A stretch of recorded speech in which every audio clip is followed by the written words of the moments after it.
Little League complex here on Staten Island in the state of New York, of course. We are live with the New York Little League State Championship Tournament for PDF Sportsnet. I'm Aaron Cohen, joined with my broadcast partner and engineer, Dave Pizzuto.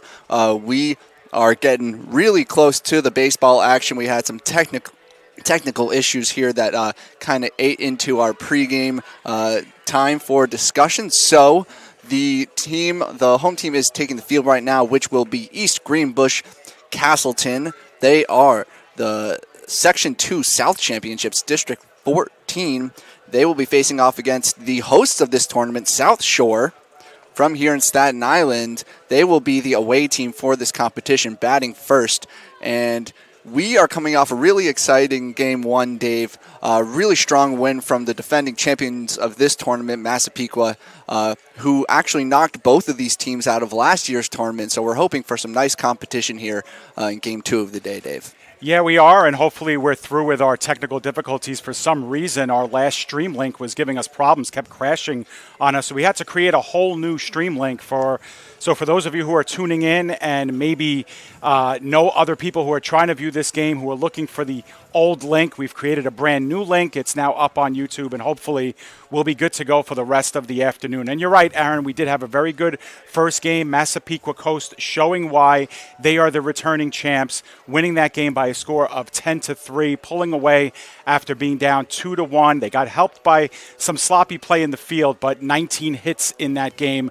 What will these two teams show us? Well, if the returning team showed what they could do in Game 1, we're looking forward to a very good Game 2. Both of these teams played deep into the tournament last year. EGC, of course, losing to Massapequa Coast in the championship game last year, and South Shore losing to Massapequa Coast in the semifinal round. Now, all three of these teams are in the same pod and will look to beat up on each other before playoffs start on Friday. Thank you, Dave. And two things I'd like to point out before the game goes underway is the pitch count. Really important for both players and managers to keep track of that for days of rest that are necessary. We'll get into that as it becomes more relevant. And then secondly, the clean fielding. The grass in the infield is a little bit long, so the ground balls come in a little slowly. Important for those infielders to field cleanly and transition the ball to their throwing hand very fast to get that runner out at first. Yeah, good points. And South Shore, although technically their home field, they are the visiting team, as you pointed out, and they'll go with number 22, Vincent Ruggiero, the third baseman, leading off. And we'll get you the rest of the lineup as we go. But the late start didn't really help us in that regard. Did not. Pitching for EGC will be John Herbst. He is wearing number 98, and he is about to deliver his first pitch to Vin Ruggiero, third baseman for South Shore. First pitch is in there for a called strike. And at least in this inning, it'll be 1-2-3 for South Shore. So after Ruggiero, it'll be number 29, Stephen Grippo, the pitcher, and then Peter Giacchio, the catcher, following him in this inning. We'll get you the rest of the lineup as we go. Nice to see the pitcher getting into the strike zone early on. Pitch was low near the foot of Ruggiero. Had to do a little pirouette to dodge that one. So low and inside for ball one. And we're going right into the third pitch. Quick pitching. Low and away for ball two.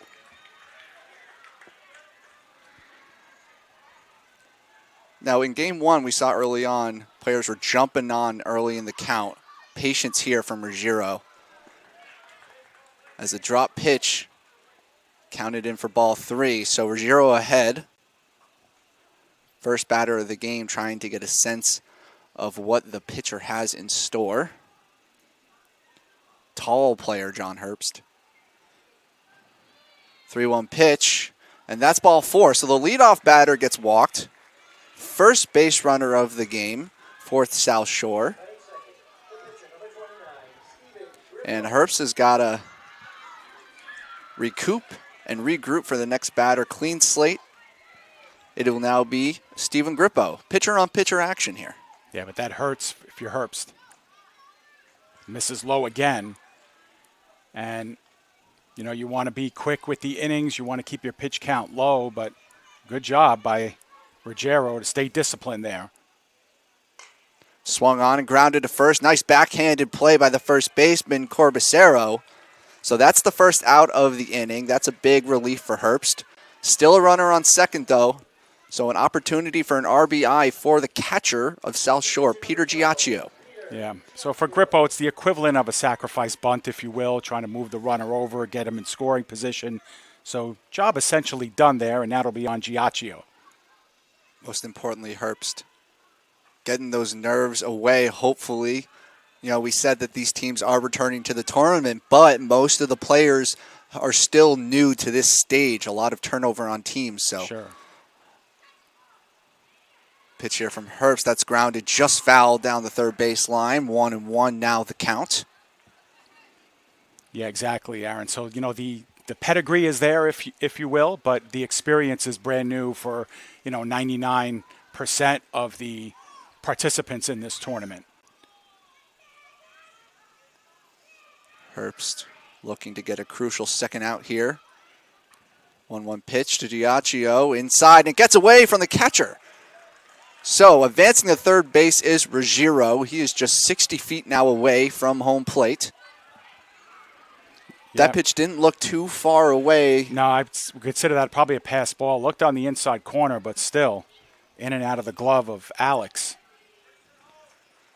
So 2-1 now the count. Swing and a miss. Big cut there from Giacchio.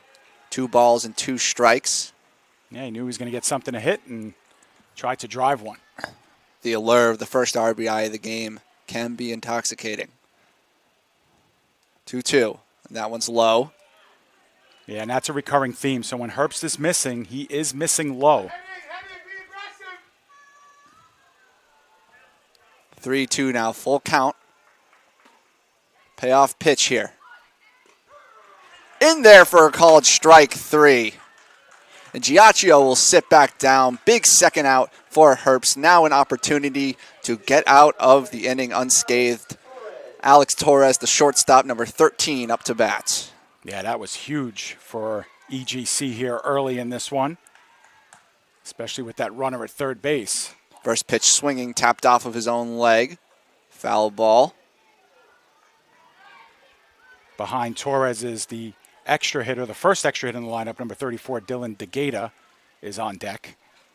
Yeah, if you're not familiar with the rules, every player on the roster will bat all the way through. Foul tipped off the helmet of Alex. So 2 pitches, 2 swings from Torres, and now he's behind. The rest of the lineup for South Shore, number 8, Jake Romero, bats 6th. He's playing first base. Chase Currow, center fielder, bats 7th. Batting 8th, Dean Scarangello, the right fielder. Batting 9th, Jason Rocchio, the extra hitter. Zachary Weiss, another extra hitter, batting 10th. 0-2 pitch is inside, ball 1. So if you're counting at home, that's 12 batters in the lineup for South Shore. So limited opportunities for each batter makes every single at-bat that much more important. 1-2 pitch from Herbst is low. 2-2.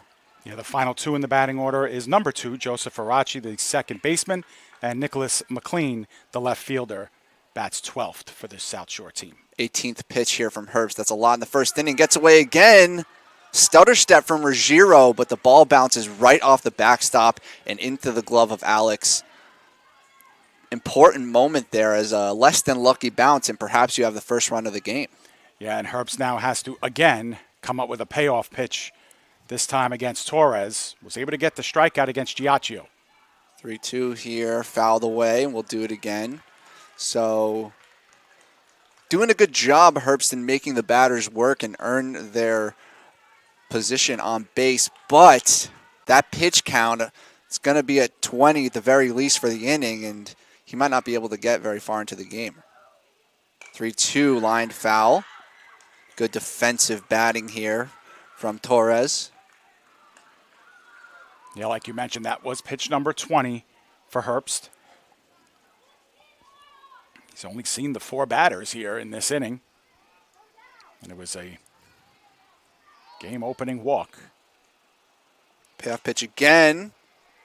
And we've got the 3rd foul ball in a row.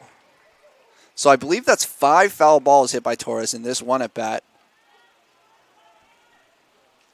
Well, getting good looks, getting good swings, that's what you want to see with your hitters. Making contact, driving it somewhere, and eventually you get that line drive. Once again, payoff from Herbst, and that is inside ball 4. So great at bat from Alex Torres, working his way on base. That will bring up an extra hitter, Dylan DeGata, number 34. Yeah, we saw this early in the first game, Aaron, runs coming home without the benefits of balls being hit out of the infield. And in this case, ball hasn't been really hit, period. 2 walks in the inning, passed ball, wild pitch.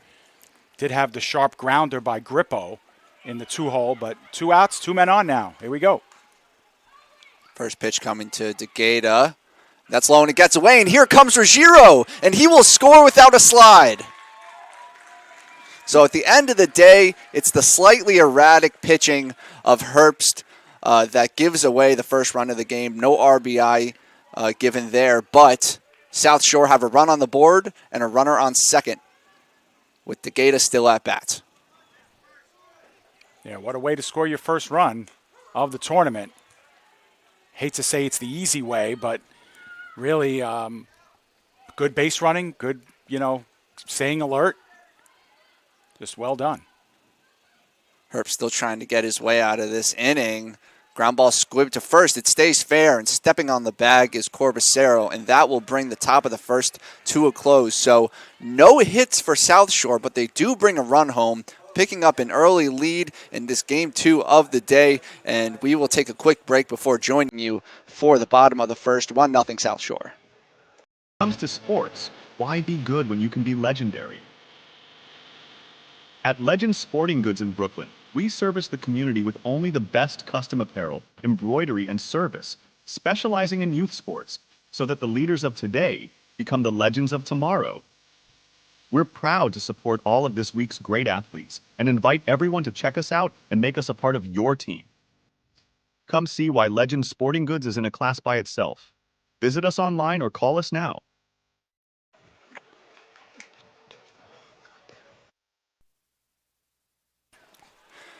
And welcome back. We are live from South Shore Little League here on Staten Island, New York. It is the South Shore versus East Greehbush-Castleton here. We have just finished the top of the first, heading into the bottom of the first. South Shore did not collect a hit, but they did score the first run of the game thanks to some patient batting and some good base running, a little bit of help from the pitcher.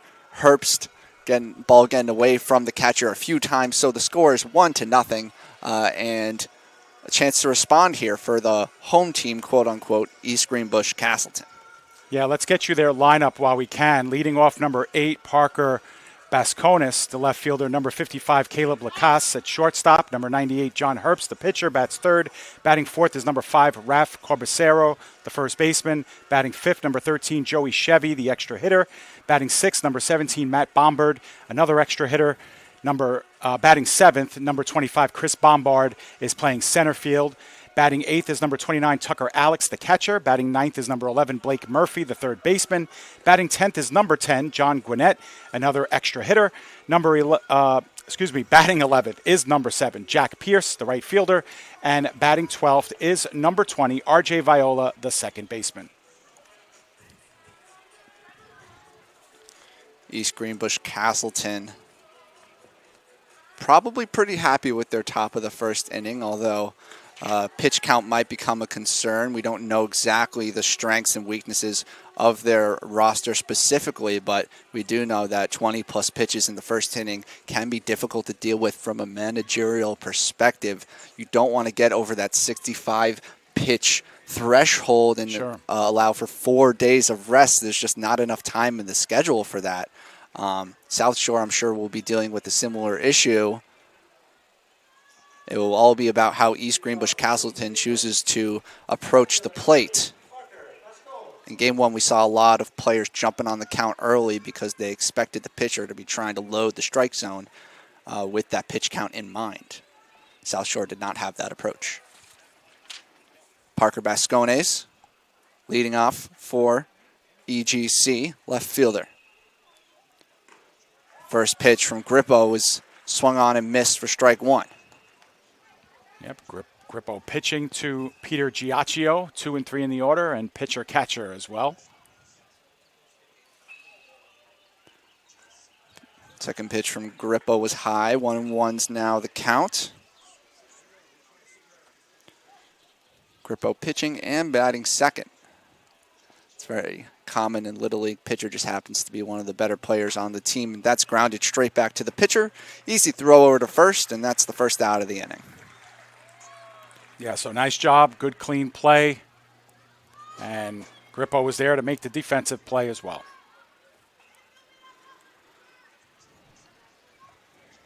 Next up is Caleb Lacasse, the shortstop. He's getting some signals from his third base coach and now steps into the batter's box. Number 55. First pitch is away. That is ball 1. It's the first one that got away from Giacchio. South Shore scored their 1 run in the top half of the inning by way of the wild pitch / pass ball. Nice fastball there in the bottom inside corner from Grippo, showing good control there. 1-1 now with 1 out. That's a nice pitch. Finding another good spot in the strike zone. Grippo, a lefty pitcher, by the way. Bit of a rare thing to see.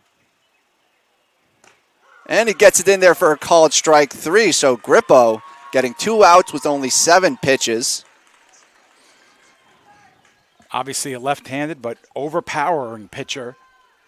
Straight heat on that one. And Lacasse swung right through it. And it will bring up pitcher versus pitcher. John Herbst. Like I said, in the top of the inning, a towering figure. He is a tall player. Probably a very powerful bat. Third in the order. First pitch was inside. Second was swung on and missed. So 1-1. Grippo looking for a 1-2-3 top of the first. Looking very calm and composed on the mound. 1-1. Just missed on the outside. 2 balls and 1 strike. And Grippo's got this little routine of stalking around the mound after every pitch. Keeps him in his rhythm, I would guess. And that's in high in the zone. For strike 2. 2-2 now. 1 more strike to end the inning.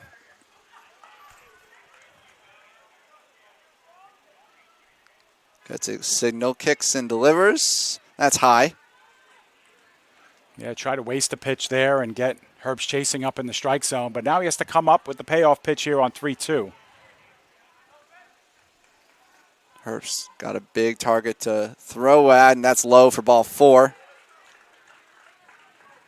So first base runner of the game for EGC comes courtesy of a walk. Same as South Shore on the top of the inning. And that will bring up Raf Corbacero, the first baseman. Ended the top of the frame with an unassisted ground ball out. Looking to advance the runner and keep the inning going with a 2-out rally. Yeah, he actually had a couple in that inning. Good glove work there at first base. Way ahead of that one. Good off-speed pitch from Grippo. Way ahead of it was Corbacero. Low and inside. Ball 1. Something we didn't talk about a lot, Joe and I, in the first game, but it's also, these teams really just haven't seen one another, until this tournament. So you don't really get a great scouting report here. Yeah, you don't know what you're going to look at. This team, East Greehbush-Castleton, coming from just south of Albany. They're way up the state. Yep. So really just new and fresh looks for both teams. Trying to figure out your strategy and approach as you go.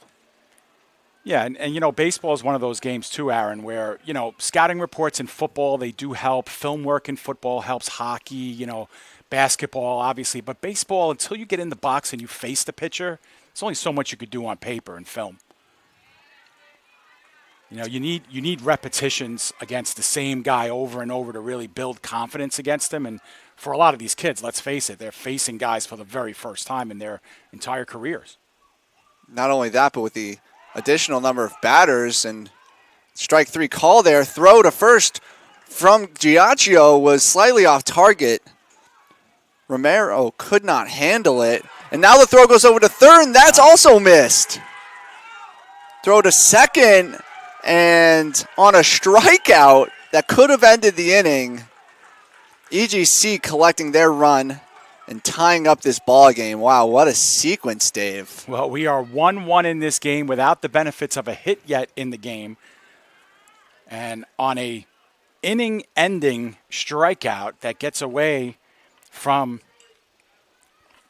the catcher Giacchio, we have the batter going all the way to second base, and then a couple of throwing errors allow the run to score. And how do you like that? Well, just unlucky. Romero throwing over to the third to check that runner in place, and it just gets away from Ruggiero. I think maybe looking back, Romero might have wished that he did not make that throw, but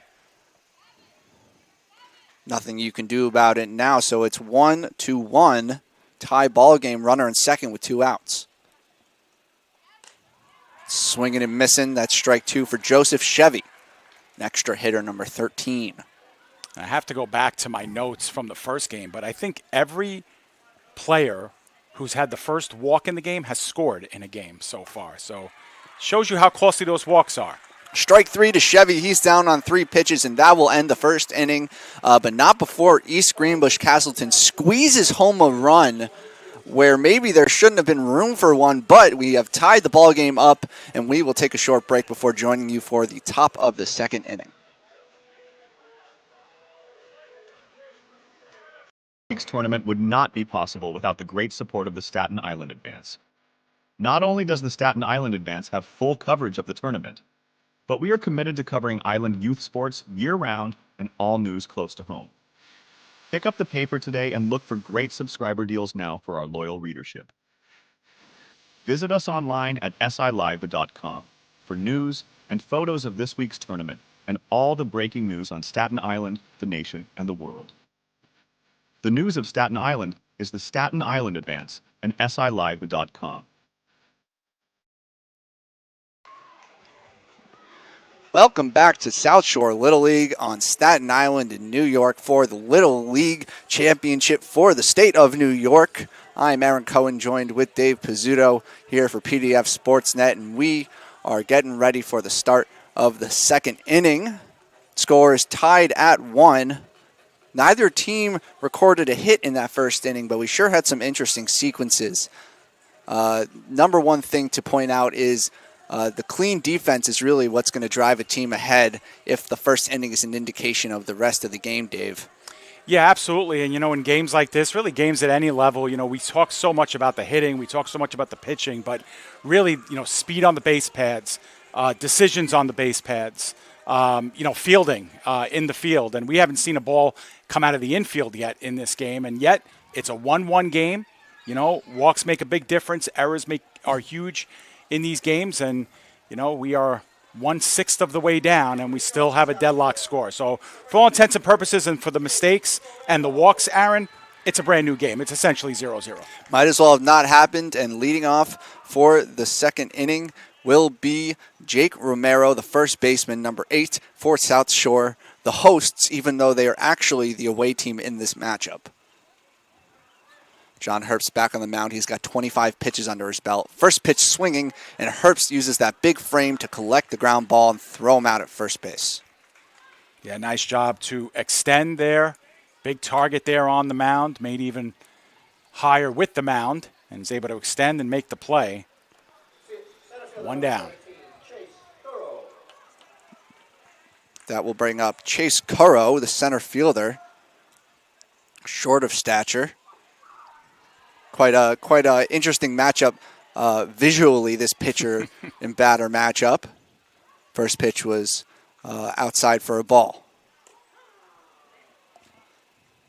That one does hit the bottom half of the strike zone, so to even the count at 1-1.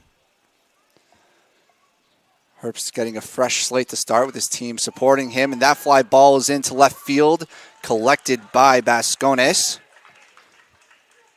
So Herbst making quick work in this second inning. Bringing up Dean Scarangello, the right fielder.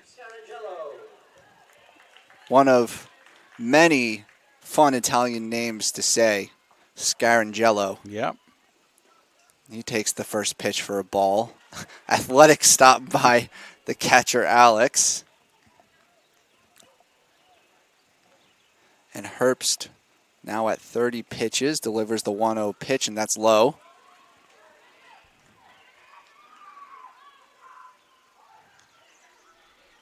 Herbst is he's gonna have a high pitch count pretty early on in this game, and that's not necessarily a problem as we get a fly ball out to left center field, and it hangs up just enough for the right fielder Pierce to bring it in, and that's the end to the top of the second inning. Very well done by John Herbst, and we will head to the bottom of the second. Score remains tied at 1.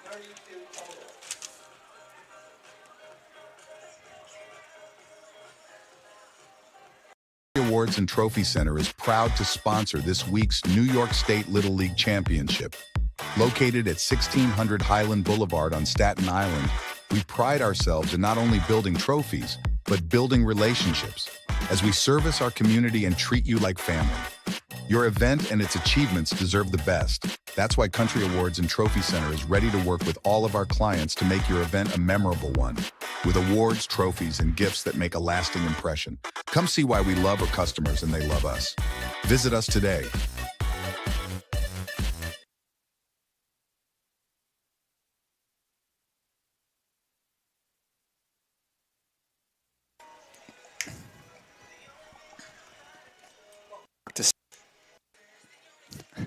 Welcome back to South Shore Little League. We are about to undergo the bottom of the second inning here. South Shore versus East Greenbush-Castleton. 2 runs scored in the game. We've yet to see a hit. We did see 2 balls go into the outfield, but no hits so far, Dave.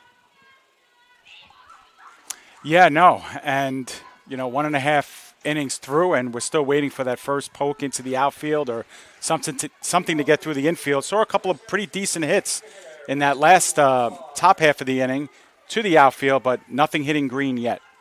Well, at the very least, the batters are collecting data on the pitchers they're facing. And hopefully that will become useful because with the number of batters each team is putting out there, they may only get to see the pitcher one more time. Speaking of, here's Grippo's first delivery, and that is looped into shallow center field for the first base hit of the game. That was Matthew Bombard, and he gets a single. Lead batter on base for EGC. Yeah, nice job that time. We have our first base hit of the game. And Matthew Bombard is followed by his brother, Chris Bombard. Squares up for the bump, but takes it back just in time for ball 1. Looking to sacrifice and get his teammate over into scoring position. Delivery from Grippo is low. And now Bombard is ahead 2-0. East Greenbush manufactured a run in the first. Can they do the same here? Grippo does find the zone there.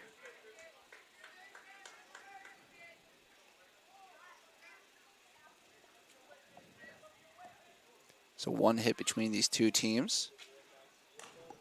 Chopped ground ball, high bounce to second. Got to make a quick play, and Bombard beats the throw to first.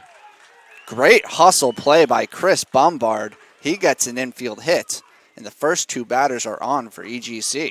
So EGC in business that time. Tough ground ball, and would have been an amazing play to get him out, especially with the wheels of Chris Bombard. Back-to-back hits here to open up for EGC. That just shows how quick you got to be with the glove. That ground ball was relatively routine despite the bounce, but 60 feet on the base path does not afford you much time. So Grippo in a bit of a jam here. And that pitch gets away from him. Both runners advance. Yeah. I believe that was behind the batter, that throw. Yeah, you know, Aaron, now it gets both of these runners immediately in scoring position, too. So one big hit here, EGC could break it open. That pitch is in there for a strike. Grippo could really use a strikeout right now. Still looks calm and composed.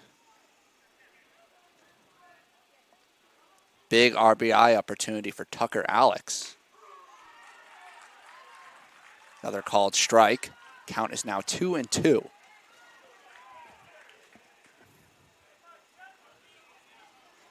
With the way South Shore's offense was looking, jumping out to a quick lead could be really beneficial for Greenbush. Foul ball there from Tucker Alex, the catcher.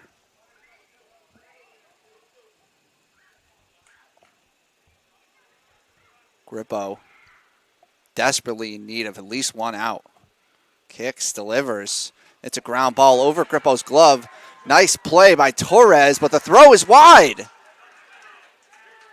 Bombard stays at third, so 1-run scores. Further damage is prevented, but it is 1 run and 2 runners in scoring position with no outs for EGC.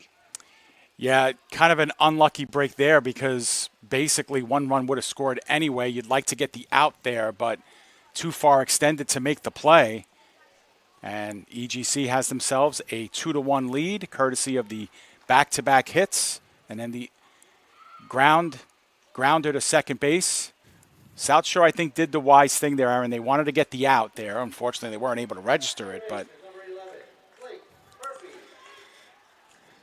it is a E6, and it was great range from Torres to get over and keep that ball in the infield, but he knew he had to rush that throw, and that's what led to that wide throw. Regardless, identical situation now, just with an extra run on the board. And Grippo's got some hard work to do. Blake Murphy up to bat, third baseman number 11. Swing and miss, almost goes down to one knee there, Murphy. And he's behind 0-2. So EGC putting together a rally here. Still no outs in the inning. 0-2 pitch fouled away.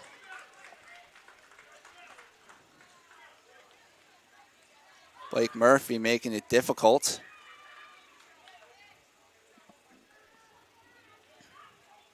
And if you're South Shore, you're just looking for any kind of out here. Runs could be made up, but you just need to get that out on the board. Get this inning moving along.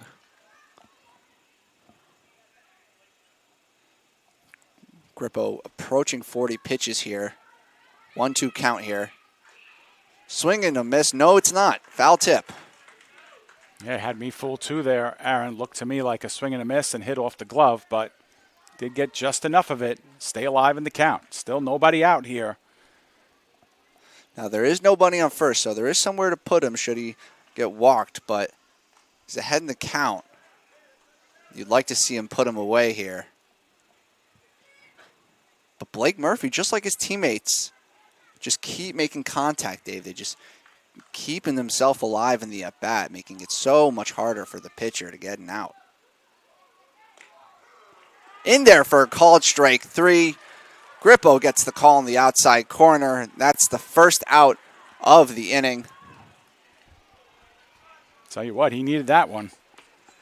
Most certainly did. For pitch count, for confidence, for his team. Now with 1 out, 2 on, Grippo's first pitch gets away. Here comes Bombard, and he's safe at the plate. So Grippo's pitch was low and inside. Giacchio could not handle it, and it was just far away enough for Bombard to sneak in there. That is the second run of the inning. Tucker Alex advances to third. Fouled off there from Jonah Gwinnett. number 10 extra hitter. East Greenbush-Castleton pushing through the order at a slow and steady pace. Patient, persistent hitting. Swing and a miss there. Count is 1-2.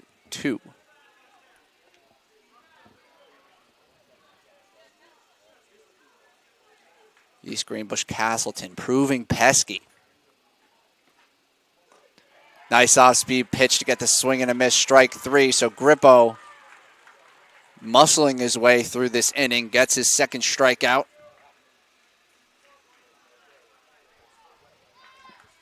That will bring up Jack Pierce, the right fielder, and looks like we will get a pinch runner. So coming into the game, and now the runner on third is Blake Murphy. Yep, last person to make an out. Or maybe not. Oh, there's...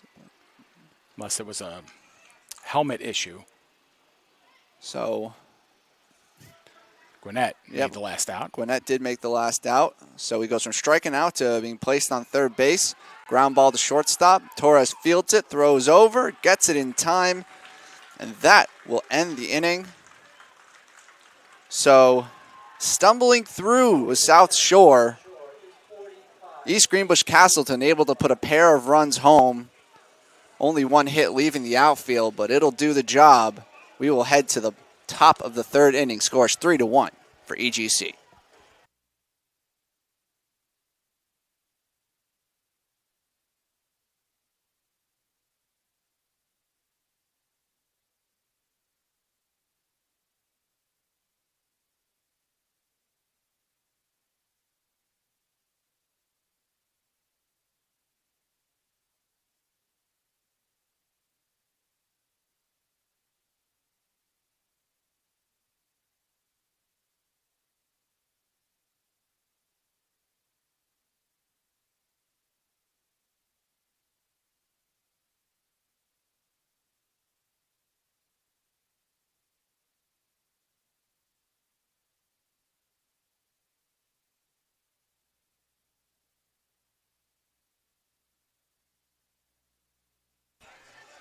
Welcome back here to South Shore Little League. We are about to start the top of the third inning. We are going to go commercial free from here on in.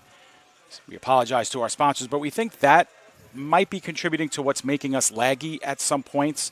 For some reason, as soon as we tried to start streaming this second game, we got kicked off the air about 3 or 4 times. We're thinking it could be our internet source here at South Shore Little League dropping us out, but we created a brand new link that has worked for us, which is a good thing, but now we understand we are experiencing some lag, so we are trying to knock out whatever takes up a lot of bandwidth, and those commercials do.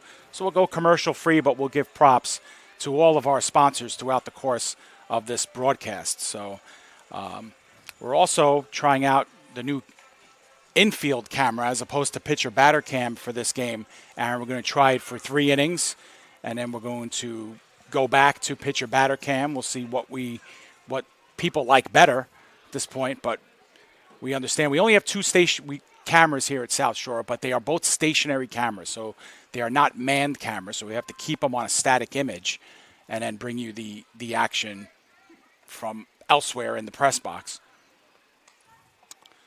Always trying to experiment here at PDF and try and figure out what the viewer likes best. So we always appreciate your feedback. We're watching the live chat. EGC stands for East Greenbush-Castleton. And we are close to beginning the top of the third inning here. South Shore find themselves behind 3-1. Keep having to do a double take when you say top of the order and South Shore up. It's like it just makes me confused. But, yeah, they are the visiting team here on their home field. It is ironic. There's no doubt about it. And the first pitch to Jason Rocchio was low and away, ball 1. Yeah, South Shore, as many may know, bid to host this tournament well in advance of knowing whether they would even make it in. This is a 3-year stint in which they get to host the state championship, the second year of those 3. And so it just so happens that they were able to make the tournament as well as host it. And that's a second called strike for Rocchio. Yeah, and it's a consortium of people and leaders from Staten Island Little League all across the island, of course, making this tournament happen. Of course, convening together and, using two sites, Great Kills and South Shore. There were talks about potentially adding a third site in the future, but, it's great hosting and because great people behind it. Ground ball to second base, fielded cleanly. And that is the first out of the inning. Nice play by Viola. And now Herbst working back to make his pitch count more efficient. He is at 37, one down in the third. That will bring up Zach Weiss, number 20. He grounds the first pitch foul. Nice one-handed play by the third base coach. He's played a little baseball in his day, I want to assume. Nice to know that the players are learning from someone with skill. A one pitch, line to second base, not caught on the fly, but it'll be an easy throw to first. So good defense being shown from RJ Viola at second base. He's got two nice plays in a row. And South Shore quickly get two down in the top of the third. Still looking for their first hit of the game, Dave. Yeah, and I know I said this to Joe in the first game, but really what stood out to me in the 2023 tournament was the degree of fielding work done by these, especially the middle infielders. Just tremendous job, and Viola's made two great plays already. And usually the team that keeps it the cleanest in the field wins games, and it's not by accident because that makes a huge difference. And those plays look easy from this angle. They are not when that ball is coming at you, 100-plus miles an hour. Couldn't have said it better myself. And, of course, they're playing with a smaller field as South Shore gets their first hit of the game, looped into shallow center field. That is Joe Irachi, the second baseman, getting on base. First hit for South Shore, and that will be a relief off of their shoulders, I'm sure. Yeah, from the 11 hitter as well in the lineup, so working their way back up to the top of the order. If these guys at the bottom of the order can get on base, that's what the duty of the top of the order is for, moving them around. Time for a two-out rally, South Shore fans would think. First pitch gets away, and Irachi will advance to second base, so now a runner in scoring position all of a sudden for Nicholas McLean. Yeah, no problem. They've scratched out a run already without the benefits of a hit. Now they finally got one. See if they can make it hurt. That's in there for a called strike, so 1-1 now the count. This so far has been a game of doing more with less. We'll see if South Shore can continue that.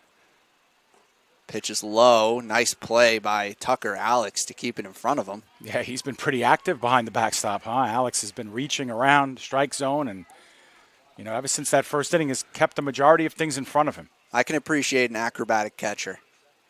And that's grounded to third. Past the glove of Murphy. Runner will stop at third. Good base coaching to keep Irachi at third. He would have likely been thrown out at home. Second hit for South Shore. They've got runners on first and third. And now we're back at the top of the order. Vin Ruggiero. Yeah, Ruggiero.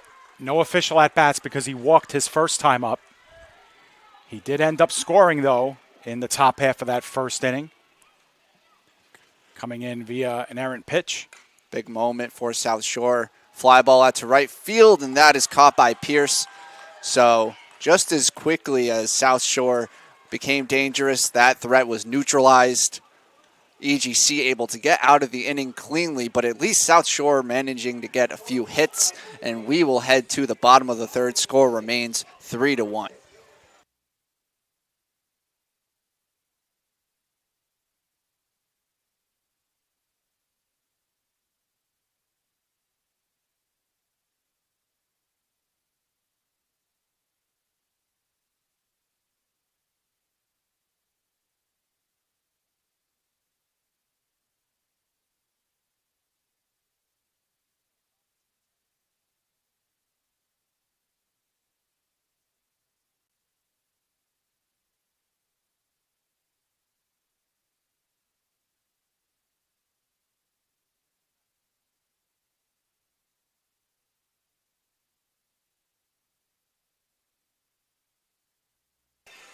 Welcome back here as we get you ready for the bottom of the third inning. We're going commercial free, but we do want to mention how important our sponsors are.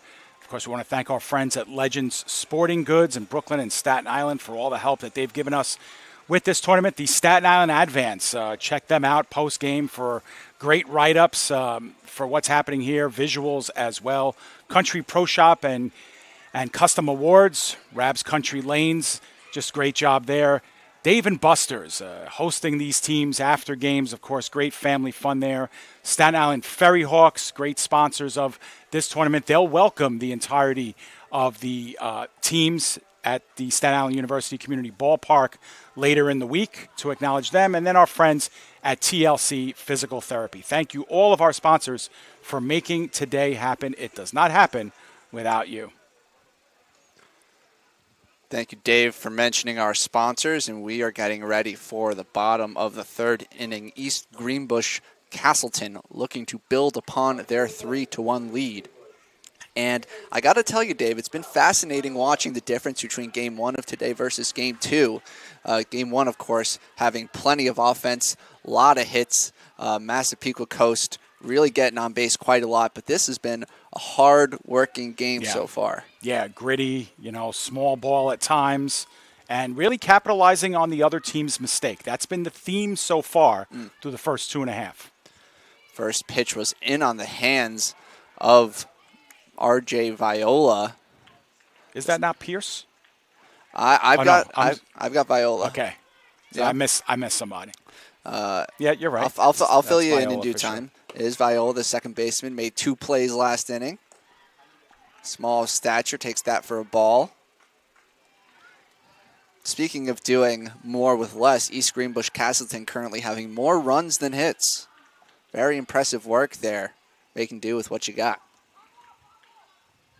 Viola swinging at the high fastball. It's 1-2. Grippo, from what I'm gathering based on the information in the chat, is the ace of this team, but they've got plenty of pitching depth here, South Shore. Grippo with the delivery. Another high fastball, strike 3, swinging from Viola. So Viola down on strikes, as have 1, 2, 3, 4, 5 others in the lineup through the first pass, at least according to my stat sheet. 6 strikeouts. Might be incomplete, but yeah, 6 strikeouts through the first piece of the order, and now we go around for the second time. And Basconis grounded out right back to the pitcher his last time up. That's right. And another ground ball here. It'll sneak through the middle for a base hit. Perfectly placed ground ball from Parker Bascones, and he will get on base with 1 out. And East Greenbush-Castleton are going. And now they've equaled their tally of runs and hits. Right. So how about that? And opportunity to get a rally going as Caleb Lacasse comes up to bat. Lacasse, one of those strikeout victims, obviously, to start out the first inning, and he swings through that one. It's a nice cut, just couldn't make that contact. Yeah, got to keep those eyes and that head down as you swing through. I wonder how much of this strikeout situation, Dave, is because you just don't see many left-handed pitchers. I wonder how many left-handed pitchers these batters have seen realistically. Yeah, that's a good point, Aaron, because you don't see them that often, and you don't see them overpowering that often. No, but Grippo is finding the zone. Fastball called for a strike 3, so second strikeout, 2 at-bats for Lacasse. Both of them were looking. And that's 7 strikeouts through 2 2/3 innings for Grippo, although his pitch count has eclipsed 51. Yeah, and this John Herbst, of course, managed a walk his last time up, so a little bit more patient hitting now at the plate. Herbst has scored a run, too, the first run of the game for EGC. Pitch here from Grippo, and hesitant swing from Herbst, but he did go around. So it's 1-1. And EGC still trying to move that runner over from first and try and get some momentum pulling through so they can extend their lead. Chopped foul ball. So Grippo getting ahead in the count. Yeah, that's been the other consistent, too, since, getting in trouble really in that second inning. for Grippo is getting ahead of these batters as well. And this time, Herb's able to check his swing, but the pitch was dropped. Running was Bascones, and he makes it to second base safely. Yeah, good heads-up base running that time by Bascones, understanding that there's 2 outs. You want to get yourself in scoring position any way possible, and job accomplished. Ken Herbst come through with some clutch hitting. Called strike 3, dropped, and this time the throw is on target. So striking out the side is Grippo with 1 hit in the mix, but nothing going for East Greenbush-Castleton's offense, and we head to the top of the 4th. Score remains 3-1 in favor of EGC.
Welcome back, ladies and gentlemen, to South Shore Little League on Staten Island, New York. We've got South Shore versus East Greenbush-Castleton, Game 2 of the first day of pool play in the New York State Little League Championship Tournament. Scores 3-1 in favor of East Greenbush-Castleton, who are visiting but are the home team. We've remarked upon the irony of that a few times. Probably will not get tired of it. But it's been a low-scoring affair, not much offense so far, Dave. South Shore looking to get back up on that 2-run deficit, 3-1. Yep, and they found their first 2 hits of the game in the last inning. So they are going to look to replicate that at least. And we got a fly ball out to center field, high, but underneath was the center fielder Bombar, but he couldn't make the catch. So Bombar loses sight of the fly ball in center field. And Steven Grippo gets a leadoff double, or at the very least gets on to second as the leadoff hitter. And right away, South Shore are cooking. Now we'll call it a double. Why not? I didn't have a good look at it myself, but from my angle here. But well, either way, South Shore is in business, and they've got their 3rd hit in the last 4 at-bats. So they're cooking. Can they build on that hit? And Grippo's going to run on the dropped pitch, and he's thrown out at third. So Grippo saw the drop from Tucker Alex, decided to take off, and he paid the price, Dave, and that's got to hurt. Yeah, and what did we say earlier? You know, heads-up base running is a big part of this game. And listen, you can't really fault Grippo too much. That ball was bobbled. The throw wasn't perfect, and he had a chance. But give credit where credit's due. The out is registered. It's a big risk when you're behind to make a decision like that. Sometimes that's the type of thing you got to do when you're behind in a playoff game. Still, though, with nobody out in the inning, making that your first out, that's a tough one, too. It's a tough pill to swallow. Well, back to square one for South Shore. Still only 1 out, plenty of room to work with in the inning. Peter Giacchio now batting with nobody on base. 2-1 pitch. Fouls that off. It's now 2-2. John Herbst, he has really settled into this game. Dave walked the first batter of the game, seemed a little bit nervy, but now has been sailing through this South Shore batting order. 2-2 here. That's grounded up the middle, fielded by Lacasse, but he cannot pick it up cleanly. Yeah, it's just kind of fumbled from the start there, Aaron. I guess, it's up to you how to call that a hit or an error, but either way, it's a tough play. It's hit kind of deep into the infield, and, Lacasse was just motoring to try and get to it, and this, on the transfer from glove to hand, just couldn't find the right pieces to it. Well, I mentioned before the game started about the infield grass slowing the ball down, so I'm not sure that Lacasse would have had time to make the throw, especially ranging over so far to his left. So I think we can call that an infield hit for now. And again, EGC has to hope it doesn't end up hurting.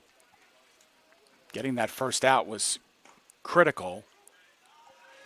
This game has been so tight, Dave. Every single play is under a tight microscope. Alex Torres now the shortstop. 1 on, 1 out.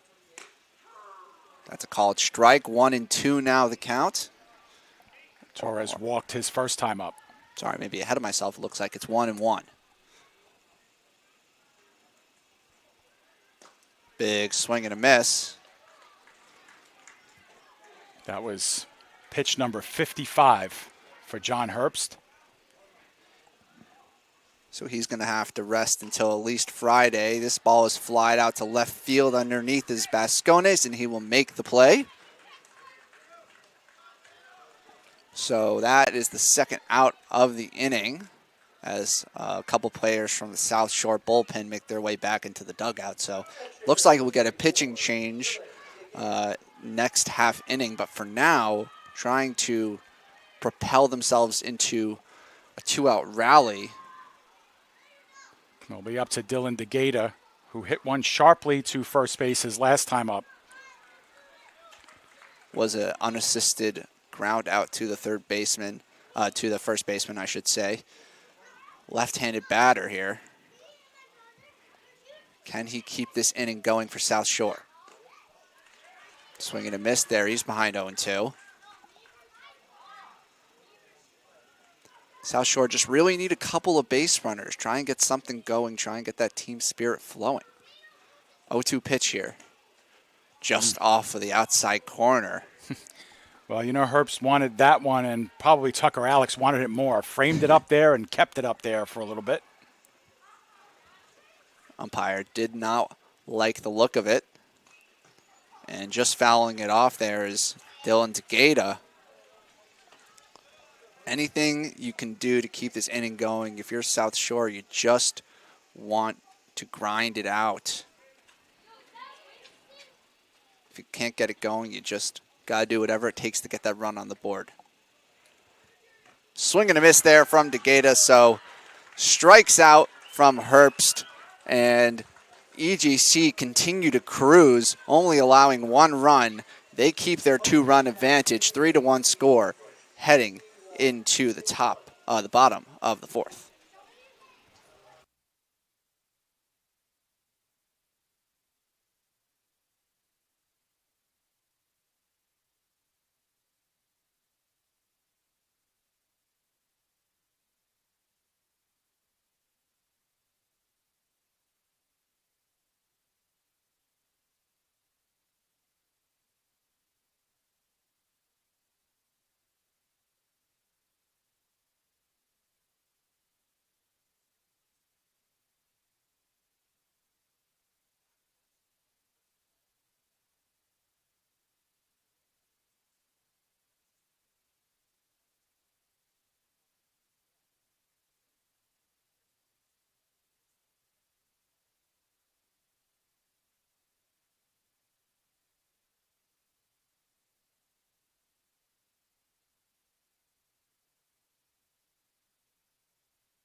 Welcome back to South Shore Little League. South Shore, the hosts of this tournament, trailing East Greenbush-Castleton 3-1, struggling to produce some offense. And East Greenbush-Castleton with another opportunity to grow their lead. Nobody has scored since the bottom of the 2nd inning. Some nice defense and pitching on display from both teams. Speaking of pitching, we have a new pitcher for South Shore, Dave. Who is that? Let's get it. That's number 8, which is Jake Romero, who comes in from first base to come in at pitch. Grippo finished with 58 pitches. So looking at our chart, he will have to have 3 calendar days of rest after this. So he'll be good to go again on Friday should South Shore make it that far. And I'm just trying to see through the specs here, Aaron, if Grippo has gone over to first base. Does look that way. Yeah, to just straight up replace Romero there. Looks like that is the case. That's awfully convenient for us, I'll tell you that. And if South Shore are to make it through and play on Friday, it will be a nice asset to have Grippo back, because to have such a confident and dominant left-handed pitcher, as we mentioned, really rare asset. You want to use that to your advantage as much as possible. But you got to get there first, right? That's and right. This is going to be a tough pod here with East Greenbush and Massapequa Coast, of course, cruising to victory in Game 1 earlier today. 10-3 was the final of that one. That's right. A game in which they scattered 19 hits against North Shore National. And North Shore, of course, will have to double back tomorrow and play South Shore in the Battle of the Shores tomorrow, right here at South Shore tomorrow evening. I think that's what was most impressive about that game, that first game performance from Massapequa, is that they scored so many runs, but really they could have done so much more with the amount of hits that they put out there. Yeah, I think the final count was 8 or 9 left on base for Massapequa in that game. First pitch from Romero is played to first base. Nice play by Grippo, and he flips to Romero for the cover. And good coordination and defense from both those pitchers slash first basemen to get the first out of the inning. Yeah, good underrated play in the field for both of those young men, especially as they've got trotted out and have assumed these defensive positions for the first time today. Nice job. Another left-handed pitcher, by the way. Very rare for any Little League team to have such an alignment. But Romero pitching confidently. 1-1 now. Up is Joseph Chevy. In his first at-bat, he struck out swinging to end the first inning. And he's behind now 1-2. You see the way Grippo pitches was overpowering, and now a little bit of a change of pace here from Romero. And Romero gets his first punch out, a little bit of a celebration into his glove as Chevy heads back to the dugout. So 2 down quickly, and that will bring up Matthew Bombard, who actually had the first hit of this ball game in the second inning. He was the extra hitter, and he came all the way around to score in that inning, as did his brother, who bats right after him, Chris. Yeah. So the Bombards have had 2 hits and 2 of EGC's 3 hits on the day total. Living up to their name. Yeah. New pitcher, though. Although, in a way, they've gotten used to that lefty delivery after having seen it in their first at-bat. First pitch was high. Sailed past Giacchio. Nice off-speed pitch to get a swing and a miss, strike 1. Yeah, bottom dropped out on that. For Bombard, swung just over it. Another good off-speed pitch. Fouled off. So Romero just 1 pitch away from getting out of the inning.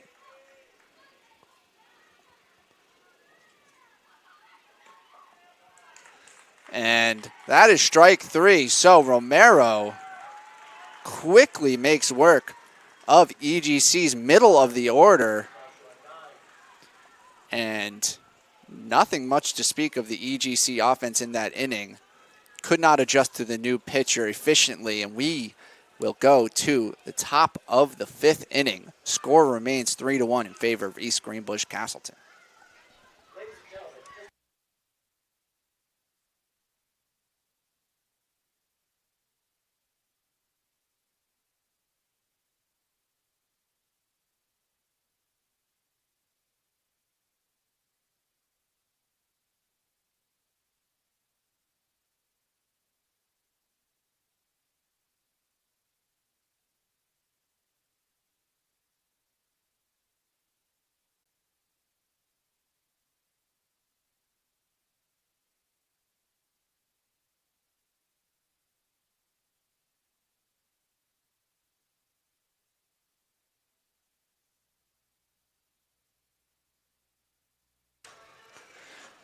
Welcome back, viewers. We are headed towards the 5th inning in this South Shore versus East Greenbush-Castleton matchup, in which the quote-unquote home team is leading 3-1. South Shore desperately in need of some offense. They've only got 3 hits, maybe 4, depending on how you score a certain double hit by Steven Grippo. That's up to debate for the experts. We're just the broadcasters. Yeah, I scored it as a hit. I scored the follow-up grounder to second as an error. But in Little League baseball, we really don't argue about those type of things. But one of the things that we did mention, Aaron, just the two of us off the air, was whether or not Herbst would come back out and pitch for the 5th inning with 61 pitches under his belt, and indeed he is. So he is out there for his 5th inning of work against this South Shore lineup. He will face batters 6, 7, and 8, who he retired, by the way, in order in the 2nd inning. So maybe that played into the logic here of marching him out again for another inning. So interesting here, game within the game. Really interesting decision, and you have to think about what that means about their pitching depth. Because you have to think more than likely he's going to eclipse 65 pitches, and he won't have another opportunity to pitch in this game until Saturday. Right. So the EGC coaches must be really confident in the rest of the pitchers they have at their disposal to get a lot of length. Speaking of pitchers, Jake Romero, the first relief pitcher for South Shore, who had a very strong inning just in that bottom of the 4th, now up to bat. In his first at bat, he grounded out to the pitcher. That was to lead off the 2nd inning. Yeah, and sometimes the best recipe for a big inning offensively is a short inning defensively, just getting in and out of the dugout. And they had a big 1-2-3 inning there in the bottom of the 4th. So let's see if they can capitalize here, top of the 5th. You have to give South Shore credit. They've been behind, but they have not crumbled. They've stayed firm and allowed themselves to remain in the game despite their offensive struggles. Romero trying to get on base. He's ahead in the count here, 2-1. That pitch just misses outside, so 3 balls and 1 strike now to Jake Romero, the first baseman turned pitcher. Right-handed batter, left-handed thrower. Delivery from Hertz, his 66th pitch. He delays it, steps off the rubber. This will cement his status as 4 calendar days necessary for his rest. And it's hit strongly, nicely fielded by Lacasse. Throws over, great stretch from Corbacero. Really nice, clean defense from EGC for the first out of the top of the 5th inning. And now we may see that change. And because the 66th pitch happened during an at-bat, he'd still only need the 3 days rest, Aaron. So he came right from under. But Herbst will see his day over, so he'll have to spend 3 days, 3 calendar days in rest, so he'll be ready again for Friday should they make it that far. And now we'll see with all the switching what they have to offer us. It does look like getting the ball now will be number 5, Raf Corbacero, who was playing first base, and we would assume this will be a straight switch here with Herbst. So it's an interesting move. It looks like they were just maybe trying to squeeze one more batter out of Herbst, which means, on the contrary to what I said just before about having a lot of pitching depth, maybe it's perhaps the opposite. And he's trying to get as much as possible out of his best pitcher. Yeah, well, we said it during the parade and first game with Joe as well. It's a chess match, with managers too, and making sure you got the proper people in place. Remember, you're also thinking about the fielding behind your pitcher too. Sometimes your pitcher is also your best fielder. So where do you put them? And if you're playing a team that likes to hit a lot of ground balls, does it serve you well to maybe have him at shortstop or at first base or whatever? There's just a lot of things you have to really juggle in your mind as one of these managers. And obviously pitch count is paramount. It's what people want to know all the time. And Herbst finishes with 66. Strong performance from Herbst. Not many Little League pitchers get through 4 1/3 inning with only allowing 1 run and 3.5 hits. 4 hits, we'll say. We'll just lay on 4 hits. A really strong performance from Herbst. And I'm sure if EGC do make it further into the tournament, you will see Herbst on the mound once again. Yeah, I would think that that's correct. Herbst is standing there with his infielders, so I believe he'll take over at first base unless they've switched up a couple of other defensive positions in the infield. While we have this little bit of a break, we'll remind you that day one of this tournament continues at 5 o'clock today. Game 3 and Game 4 at 8 p.m. Both of those games taking place in a different location, Great Kills Little League. Joe Foreman and Nick Bavona will have the call of those two games. Joe, of course, joined us for the parade and for Game 1 today. And tomorrow, the games will start at Great Kills, and you, Aaron, will be alongside Nick Durst, working the first two games there. Technically games 5 and 6, and then 7 and 8 will feature Joe and Nick back here at South Shore. So part of an exciting week where the baseball really never stops. We talked a little bit about the format, you and I, Dave, and it's a lot of baseball, and that means a lot of work for these players, but much more enjoyment for us viewers. Yep. And we have gotten back underway. Corbicero now on the mound, and we can verify that John Herbst is playing first base. Gives his arm a nice rest. 1-1 count now. Corbicero pitching to Chase Currow, the center fielder. And he flied out to left his first time up. So 1-1 count here to Currow. And lined just foul down the third baseline. Good contact from Currow. Not rewarded. He's now down in the count 1-2. Still against the new pitcher. Of course, you want to get some good cuts. And that time he was just a little bit behind it. Work on that timing here for this pitch. A 1-2. Currow trying to get his team going, asks for time. They've only got 5 more outs to work with here, South Shore. They need runs. They are desperately in need of some offense of any kind.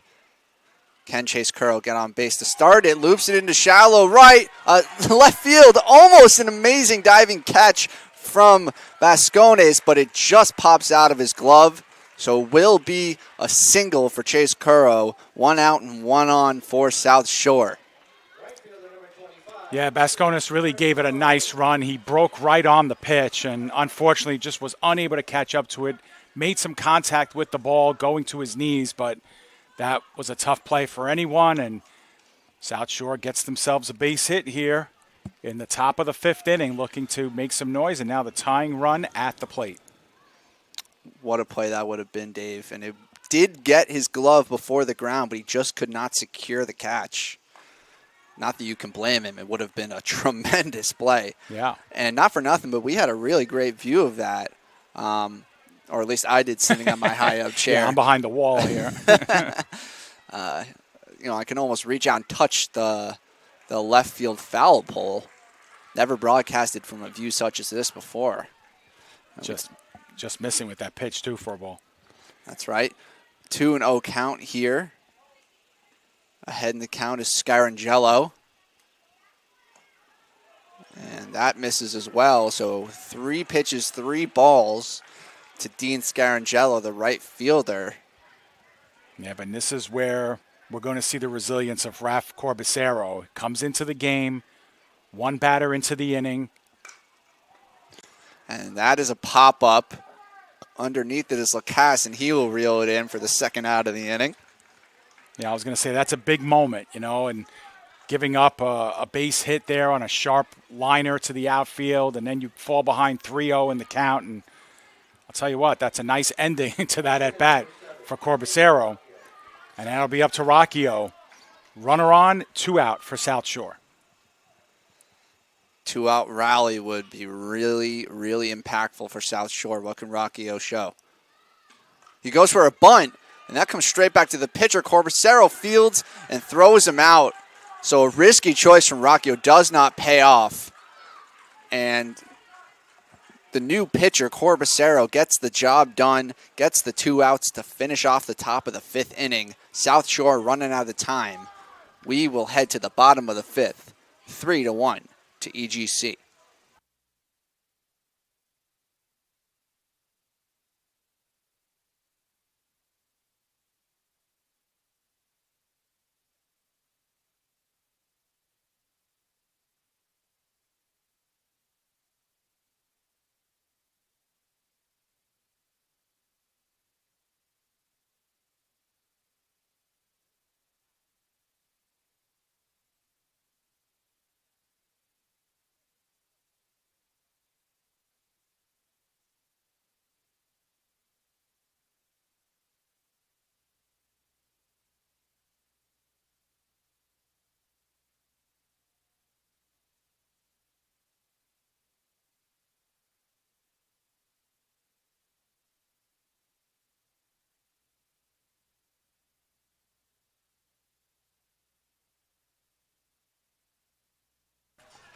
Welcome back, ladies and gentlemen. We are here at South Shore Little League Complex in Staten Island in the great state of New York, broadcasting the New York Little League Championship Tournament, where the hosts, South Shore, are trailing East Greenbush-Castleton score of 3-1 in a game that has been extremely tight and lacking in offense. No one has scored or run since the bottom of the second inning. Very uncharacteristic for Little League, Dave. We're used to lots of offense. Yeah, 100%. And East Greenbush scored their first run of the game on an inning where they only had a walk and a couple of pass balls and a wild pitch leads to the run scored. Otherwise, they were struck out, all three batters in that inning. 3 out of the 5 that took the plate. That got them the one run that they needed to tie this game, and then they scored 2 in the second, where they had 2 out of their 3 hits in this game. Well, we mentioned earlier, as Romero throws his first pitch of the inning, fouled off by Chris Bombard. We mentioned earlier in the game that it seemed as though it would come down to who capitalizes off the other team's mistakes, and I think that remains true. It's just that less mistakes have been made in the latter half of this game. Very clean baseball. Yeah. And don't forget, too, in that inning where we saw the double by South Shore, of course, then looking to get over to third base on a passed ball, Grippo was called out. That's a mistake. That's true. It's very true. That was a very impactful moment. Yeah. Went from nobody out and a man on second to 1 out, nobody on.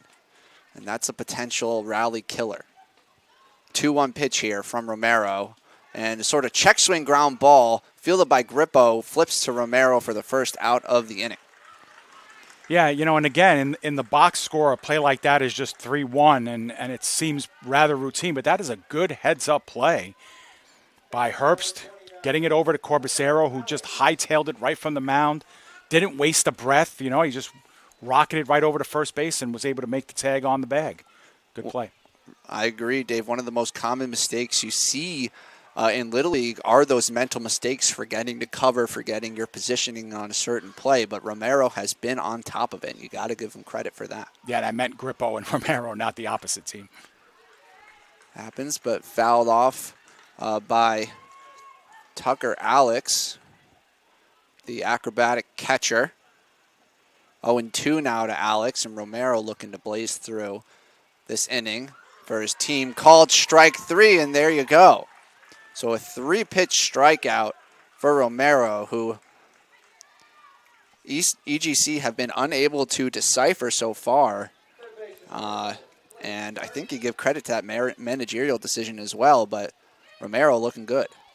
Yep, and right now, South Shore has registered 6 strikeouts in the last 9 plate appearances for EGC. So they're rolling, and if you go back even further than that, it's even more. 8 out of the last 12 EGC batters have been retired via the strikeout. That's right. Grippo was doing a great job getting those swings and misses and finding the edge of the zone. Romero doing much of the same. I remember one of the chatters in our YouTube chat mentioning South Shore's strength in the pitching department, and that seems to be ringing true thus far. 1-2 count here. Yeah, you strike out 11 batters and you only yield 3 hits in 5 innings. You expect to win these type of games. But right now they're down in the scoreboard 3-1, so they have to make up 2 runs in the top half of the 6th. But can't do anything about that until you get out of this bottom half of the inning. Strong pitching, lack of offense. It's hard to say which one is the more potent factor, but all will be deciphered when these teams play Massapequa Coast. Yeah. And we'll see how strong those pitchers really are. Yeah, good litmus test for both of these teams, and both of these teams will have to face them. Off-speed pitch gets the swing and miss, and just like that, the bottom of the 5th is through. Romero doing a great job on the mound, giving his team the best opportunity possible. South Shore have no room left for error, have to make up that 3-1 deficit heading into the top of the 6th inning. Well, defensively, South Shore has done their part, right? And now it's all up to their bats to try to come alive, and they'll have to do it with their 10, 11, and 12 hitters kind of setting the stage here in this top half of the 6th, which is, for all intents and purposes, last licks for the home team or the team that's playing on its home field. But the visiting team on the scoreboard, South Shore. And, Aaron, while we have possibly our last chance to really mention our sponsors, we may as well do that one more time.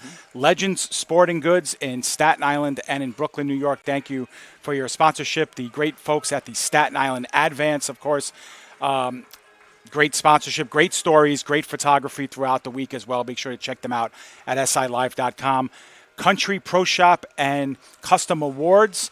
Thank you for your sponsorship as well. The great folks at Dave and Buster's, where a lot of these teams will be hanging out later today for dinner and games on the big screen and, of course, arcades galore.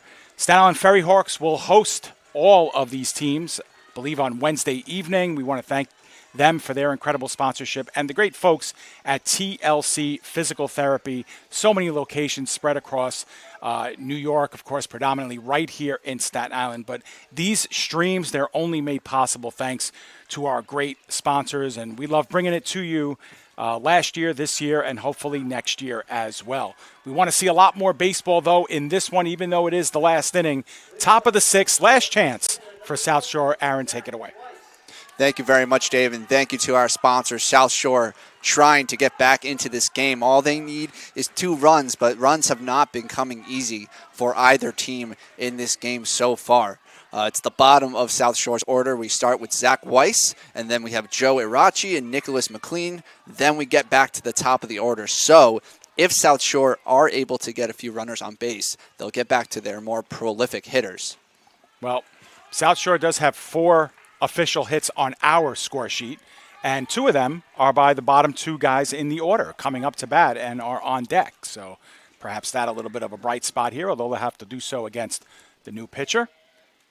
And it's important to mention, as that pitch is in for a called strike, count is 1-1, that this is not necessarily a must-win game by any means. You can definitely lose this game and still advance in the tournament, but it is important to get a win on the board in this group play. And there you have it, leadoff single into center field from Zach Weiss. So the bottom of the order for South Shore is now 3 for 4 in this game, with Joseph Arachi up to bat. He singled way back in the 3rd inning, was stranded on base, though. Yeah, it's important to mention as that pitch gets behind the catcher, and Zach Weiss advances to second base. So a runner in scoring position with nobody out here in the top of the 6th. Yeah, so if you're EGC, you want to just kind of you don't want to forget completely about the runner, but it doesn't really matter. You have to attack the batters here and get guys out if they want to wrap this one up in 6. 1 ball to 1 strike. It is important to mention all of these batters have only gotten 2 at-bats maximum. It's hard to get in a rhythm when you're getting so few at-bats in a game. Man, if you're Corbacero, you got to settle down there. That pitch was so high, no one's going to swing at that. Got to control your nerves and close out the game here if you're Corbacero. And he takes a timeout. I think that was actually taken by Irachi. Yeah. Corbacero. If you're Corbacero, you just got to find the zone. Make these batters earn their hits.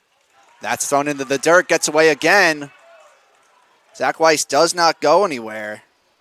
Yeah, and it doesn't pay, right? Because even if you get to 3rd, okay, you're 1 step closer, but you don't want to make that first out again at 3rd base. They've already paid that price before in this game, so stay put, stay home. Exactly. It's especially salient that mistake has already been made once before. That pitch does find the inside corner, so it's 3-2 full count here for Joe Irachi, second baseman. Payoff pitch coming from Corbacero. With the windup. Kicks, delivers, and that's lined into shallow right field, base hit. Irachi on first base. Zach Weiss advances to 3rd, and we got 2 runners on. Nobody out for Nicholas McLean, who represents the leading run. A pair of hits to start off the inning. That's exactly what you need as South Shore, not only just for the runs, but to bring up the spirits of the team and all of these home fans. Don't forget, this is the hosting team. Nicholas McLean, he got a single in his first at-bat this game. First pitch from Corbacero was high, ball 1. Yeah, the bottom of the order continues to stay hot. 4 out of 5 plate appearances, 4 singles for the bottom 3 guys in the order. And McLean will wrap it up. RBI opportunity here for McLean. Ball a little bit juggled there. I had a 1-1 count, but it's 0-2 on the scoreboard, so we'll change that. Must have been a called strike. Yep. Corbacero desperately searching for his first out of the inning. Ground ball to shortstop, opportunity for 2. Out at second, throws not in time in first and gets away. Coming home is Zach Weiss, and he will score. Well, you'll take that. Yep. Absolutely. South Shore cutting the lead in half. Out was made at second, but you still have a runner on and 1 out. 2 more to work with. You got to get McLean around. Fielder's choice RBI for McLean. Arachi erased at second base. Weiss has scored South Shore's second run of the game, and now we'll have a conference here on the hill with 1 out and the top of the order coming up. Now Ruggiero is our batter of record. We got a pitching change, Dave. Okay. Caleb Lacasse has been handed the ball. All right, now Lacasse was playing short, so we'll see where he ends up going. I didn't get the final pitch count number for Corbacero, but I'm sure they'll announce it momentarily. We'll see who comes in. So warming up now will be Lacasse. A pitching change is Corbacero found some difficulty with the bottom of South Shore's order. And you have to say, outstanding job from the bottom of the order for South Shore, really doing exactly what they needed. Yeah, 1,000%. They went 4 of 6 today with a run scored and an RBI. So Lacasse will be the pitcher of record. Now, Corbacero, when he was playing the field earlier, was playing first base. That's being occupied by Herbst. It looks like Herbst might go play at short, and Corbacero will take back over at first. We'll try to get that ironed out for you momentarily once they take their positions. Yeah, all the infielders are kind of congregated behind second base as Lacasse continues to warm up. And he will be thrown straight into the fire, facing the top of South Shore's order right at the most crucial of moments. Yeah, Ruggiero is officially 0 for 1 today. He did walk and score a run, then he flew out to right field his last time up. That was to end the 3rd inning.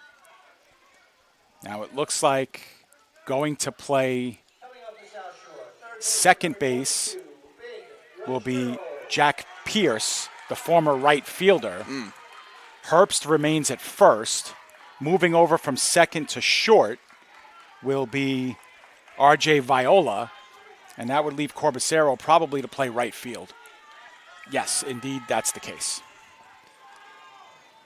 Well done, Dave, to track that. Very impressive work. And first pitch to Ruggiero was a strike, so Lacasse getting off to a good start. South Shore still got to get that runner around from first in order to tie this ball game up. That didn't miss by much, that last pitch. No, it didn't. And Lacasse knows it too. It was not happy. Umpire keeping a bit of a tight zone. It's 1-1. Pitch is high and inside. Ruggiero ducking away. So, South Shore working hard. They need that one more run just to even stretch this game out a little more. Lined into center field, base hit, and that gets past Bombard, and that will be a double. Runners on second and third for South Shore. Vin Ruggiero gets his first hit of the game. Couldn't have come at a better time. And now the leading run is in scoring position for South Shore with only 1 out, and their starting pitcher, Stephen Grippo, up to bat. Yeah, I was just going to say, Grippo had that long line drive that we called a double straight ahead center field. He also not lined out, but grounded out to first base on a sharp line drive. They just need a ball into the outfield, South Shore, and they'll likely be able to tie the game. They've got 2 outs to work with, so they do not need a base hit. Sacrifice fly would suffice. Yep. What you can have here is a strikeout. And into right field, it's a base hit! Goes through the legs of Corbicero. Both runs will score. South Shore takes the lead in the top of the 6th inning. A double from Stephen Grippo. Well, unbelievable. You need the huge hit, and you get them time and again. A leadoff hit. Arachi, another hit. He's later erased on the fielder's choice. And then a couple of back-to-back doubles from guys who weren't making a lot of noise earlier in this game, but now that they've got their third at-bats in them, they are showing signs of that great hitting that we come to know from them. A 2 RBI double. And just like that, South Shore has taken the lead.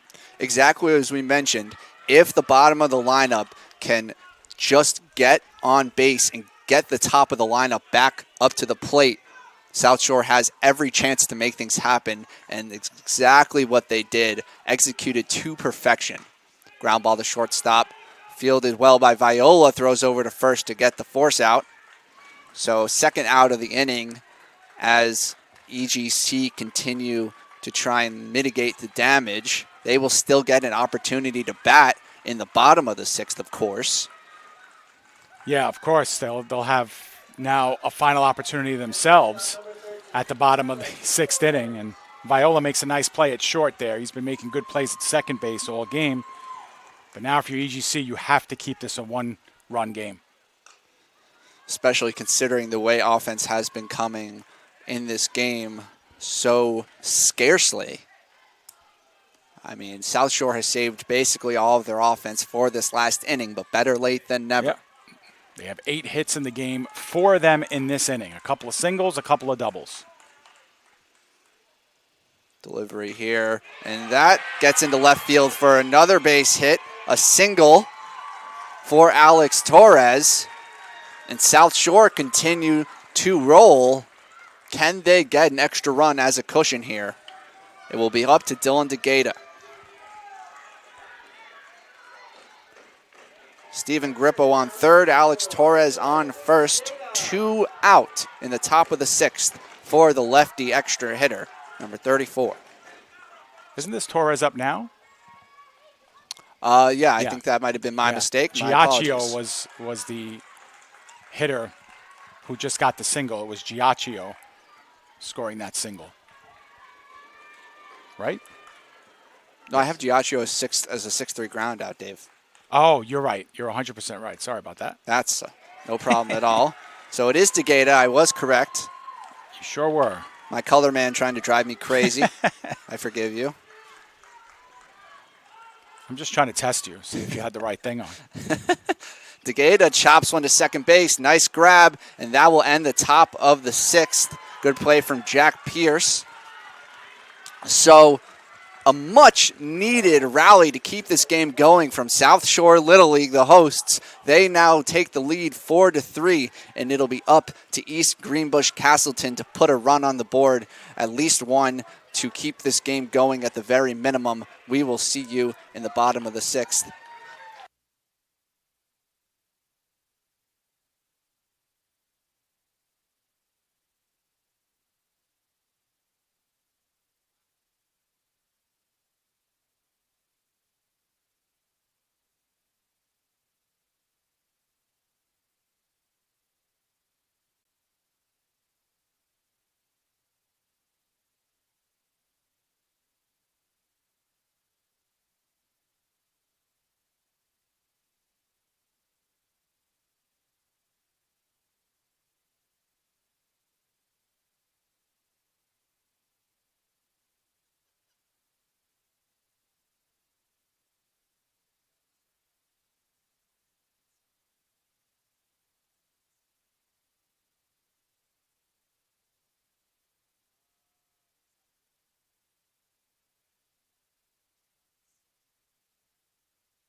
Welcome back, viewers, as we have entered the bottom of the sixth and an exciting matchup between South Shore Little League and East Greenbush-Castleton in this first game for both of these teams in the New York Little League Championship Tournament. Of course, it is group play, so not a must-win for either team, but that doesn't make the game any less important.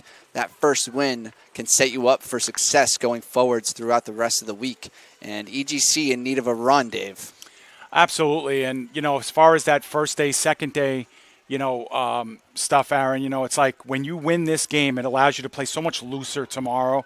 And when you lose this game, you're just so much tighter tomorrow, And even though you have a pretty long rest, these two teams don't play again until tomorrow night.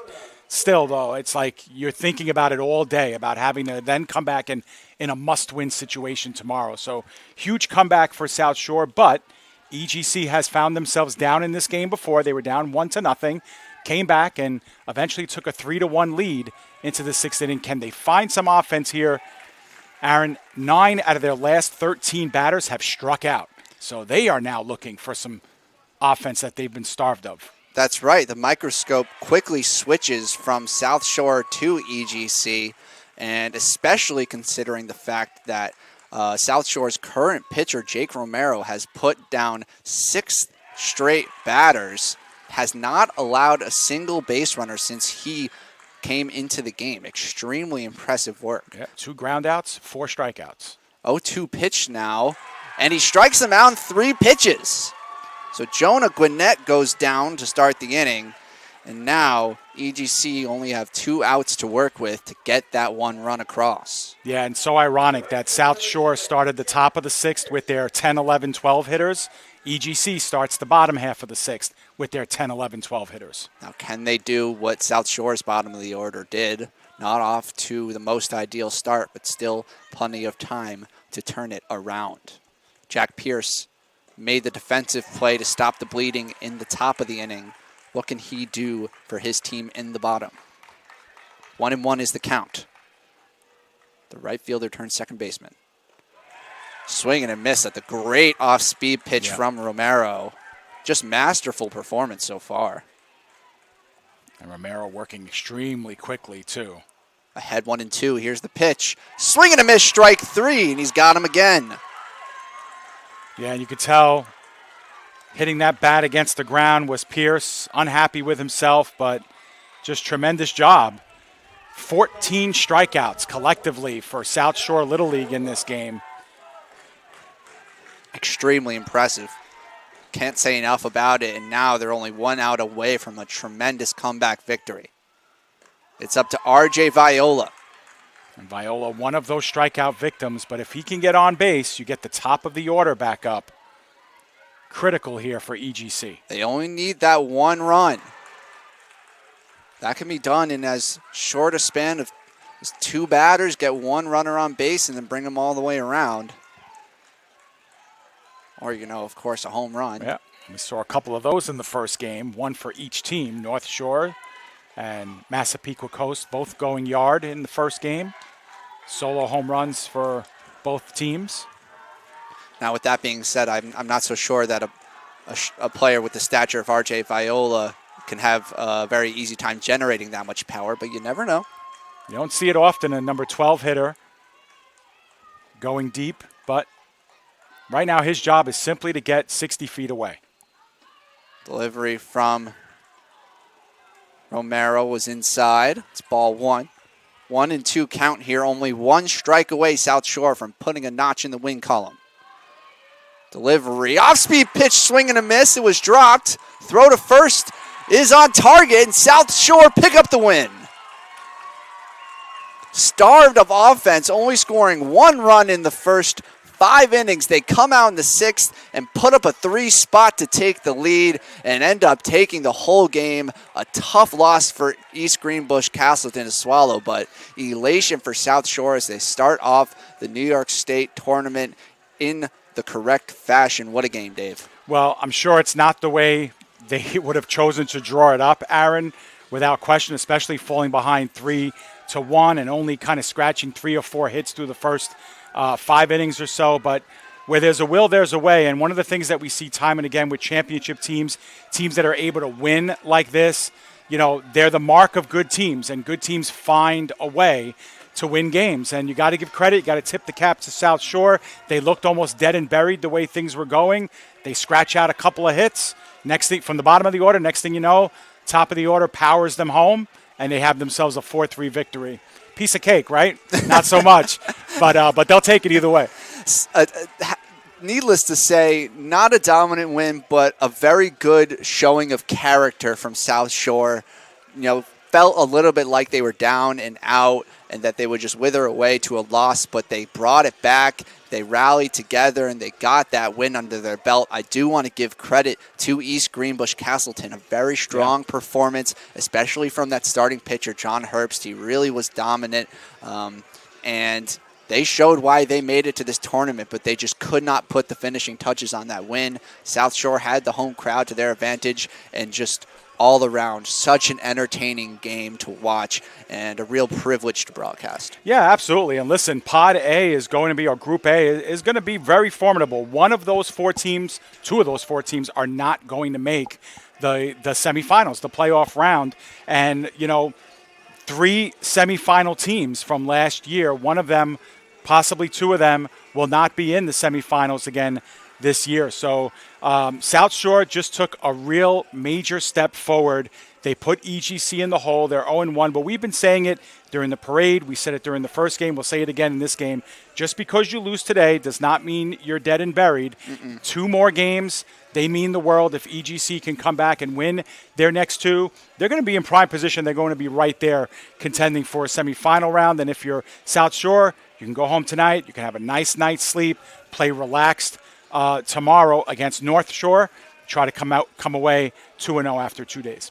That's right, and let's not forget that one of the teams that both of these teams have to face is that Massapequa Coast team, defending championships, ended both of these 2 teams' seasons last year, so still a great challenge ahead, and we are excited to see that unfold. But before we get to any of that, there are 2 more games today, both at a separate location. Great Kills Little League will be broadcasted by 2 other members of PDF Sportsnet, Joe and Nick.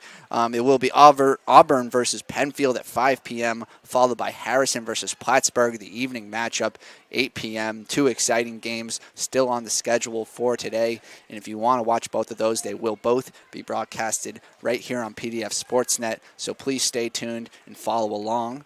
But for now, we will come to a close on this broadcast. Thank you so much for watching. For PDF Sportsnet, I'm Aaron Cohen, joined by Dave Pizzuto. Thank you very much for watching, and have a great rest of your day.